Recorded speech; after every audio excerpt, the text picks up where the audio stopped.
Le Créateur accepte de ne pas proportionner notre récompense à nos mérites. Il agit avec une libéralité souveraine.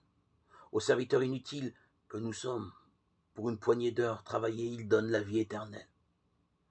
Quand prendrons-nous la mesure de cette démesure divine? C'est par une allusion et une illusion d'optique qu'il nous semble que les travailleurs les plus matinaux sont les dindons de la farce. Tout est une question d'échelle.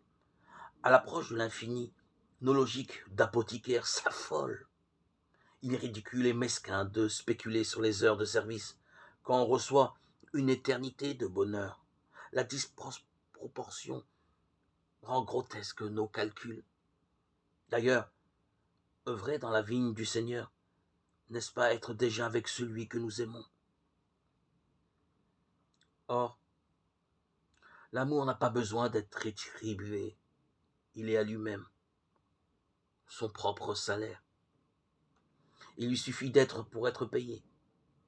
C'est un tel bonheur de servir Dieu qu'on doit plutôt se lamenter sur ces pauvres qui ont tant tardé à être embauchés.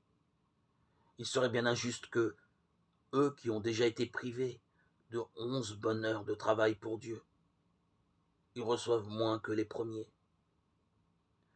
Quel malheur que ce temps perdu par eux dans l'oisiveté, loin du Seigneur. Je les entends gémir. Ô beauté si ancienne, et pourtant si nouvelle. Tard je t'ai connu, tard je t'ai aimé.